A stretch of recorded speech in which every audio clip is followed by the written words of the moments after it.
Hi friends, December 31 2025 రోజున net తెలుగులో వచ్చినటువంటి కొన్ని ప్రశ్నల్ని మీ ముందుకు తీసుకొచ్చాను. ఈ వీడియో కనుక నచ్చితే లైక్ చేసి మీ మిత్రులకు షేర్ చేయండి. సబ్స్క్రైబ్ చేసుకోవడం మాత్రం మర్చిపోకండి. అలాగే మీకు తెలిసినటువంటి క్వశ్చన్లు ఏమన్నా ఉంటే కామెంట్ సెక్షన్లో కామెంట్ చేయండి.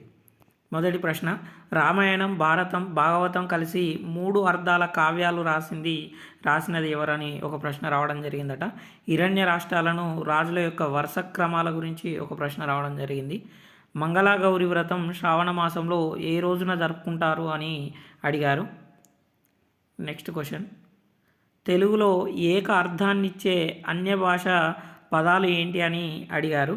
అలాగే రాజరాజ నరేంద్రుని యొక్క మేనమామ ఎవరు అని అడిగారు. నెక్స్ట్, ప్రాప్త విభాషకు ఉదాహరణ ఇవ్వడం జరిగింది.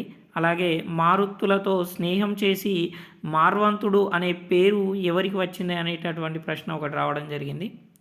నెక్స్ట్ క్వశ్చన్, వ్యాస భారతం అనువాదం వ్యవహారికంలో ప్రారంభించి మధ్యలో నిలిపివేసినటువంటి కవి ఎవరని అడిగారు.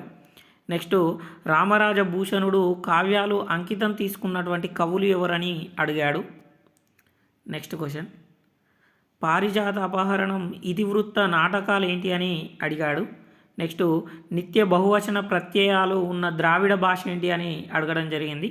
నెక్స్ట్, జానపద వాంగ్మయాన్ని ప్రజావాంగ్మయం అన్నటువంటి కవి ఎవరని ఒక ప్రశ్న ఇచ్చాడు.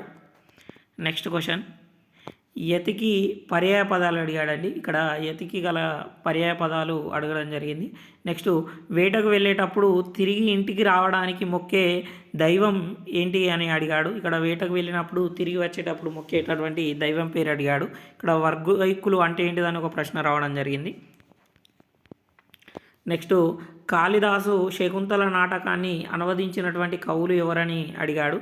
గురజాడ దిద్దుబాటు ప్రచురించినటువంటి పత్రిక పేరు అడిగాడండి. నెక్స్ట్, తెలుగులో ప్రేరణ ప్రత్యయాలు ఏంటి అని ప్రశ్న రావడం జరిగింది. నెక్స్ట్ క్వశ్చన్, ఆర్యులు కొండల వలె సామాన్యుతులు కానీ స్వభావముచే కోమలులు అన్నది ఎవరు అని అడిగాడు. ఇక్కడ పద్యపాదం ఇచ్చి ఎవరని అడిగాడండి. ఇక్కడ మినీ కవిత ఆయుష్ మెరుపంతా కానీ ప్రసారిస్తుంది కాలమంతా అనేటటువంటి ప్రశ్న ఒకటి అడిగాడు. నెక్స్ట్ క్వశ్చన్, సంస్కృత ప్రాకృతంలో లేని ద్రావిడ భాషకే పరిమితమైనటువంటి వర్ణాలు ఏంటి అని అడిగాడండి. నెక్స్ట్, సూత్రాంధ్ర వ్యాకరణాల గురించి ఒక ప్రశ్న రావడం జరిగింది. ఇక్కడ గజడ దబలు ప్రత్యేక వర్ణములు కానీ ద్రావిడ భాషల గురించి అడిగాడు. నెక్స్ట్ క్వశ్చన్, ఇక్కడ కాకతీయుల గురించి వివరించినటువంటి రచనను, అంటే కాకతీయుల యొక్క సామ్రాజ్యం గురించి తెలిపేటటువంటి రచన ఏంటి అని అడిగాడండి. నెక్స్ట్, మాతా పురాణం రాసింది ఎవరు అని అడిగాడు. నెక్స్ట్, రామప్ప గుడి నిర్మించింది ఎవరు అని అడిగాడండి.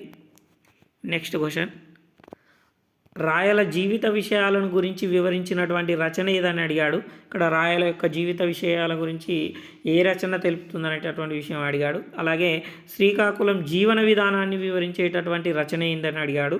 అలాగే చైతన్య స్రవంతి కథల గురించి ఒక ప్రశ్న రావడం జరిగింది. నెక్స్ట్, విప్పర్ల శాసనం కర్త ఎవరని అడిగాడండి. అలాగే కంప్యూటర్ స్క్రిప్ట్ లాంగ్వేజ్ గురించి ఒక ప్రశ్న రావడం జరిగింది. మెయిన్ ప్రిన్సిపల్ ఆఫ్ NEP 2020 గురించి కూడా ఒక ప్రశ్న రావడం జరిగింది. నెక్స్ట్, లింగ భేదం లేని ద్రావిడ భాషలు ఏంటి అని అడిగాడండి. అలాగే నాట్యశాస్త్రం, కావ్య దర్శనం, ధ్వన్యాలోకం, కావ్యాలంకారం వీటిని వరుస క్రమం అమర్చమన్నాడు. నెక్స్ట్ క్వశ్చన్, ఇక్కడ జతపరచమని ఇచ్చాడండి, అంటే వరుస క్రమం అడిగాడట. ఇక్కడ గ్రంథాలయ సంస్కరణ, సంఘ సంస్కరణ, భాషా సంస్కరణ, సాహిత్య సంస్కరణ ఇచ్చి గురజాడ, కందుకూరు, గిడుగు రామ్మూర్తి, కుమర్రాజు లక్ష్మణరావు గారు ఇచ్చి జతపరచమని అడిగాడట. నెక్స్ట్ క్వశ్చన్, హృదయోల్లాస వాక్య, స్వరలయలు, గురజాడ వ్యాసపీఠిక ఇవి రాసినటువంటి కవులను జతపరచమని అడిగాడట. తాపి ధర్మారావు, సామల సదాశివ, ఆరుద్ర, రాచమల్లు రామచంద్రారెడ్డి అని ఇచ్చి జతపరచమని అడిగాడట. నెక్స్ట్ క్వశ్చన్, ఇక్కడ మునిత్రయంలో సంస్కృతంలో ఇక్కడ మునిత్రయం ఎవరని అడిగాడట. అంటే సంస్కృతంలో మునిత్రయం ఎవరని. అలాగే అచట పుట్టిన చిగురు కొమ్మన చేవ కలది అనేది అల్లసాని పెద్దన రాసిన మనుచరిత్రలోని ప్రసిద్ధమైనటువంటి పద్యం గురించి ఒక ప్రశ్న రావడం జరిగిందట. ఇక్కడ తెలుగులోని శృంగార శాకుంతలం అనువదించినటువంటి మొదటివాడు ఎవరు అనేటటువంటి ప్రశ్న రావడం జరిగిందట అండి.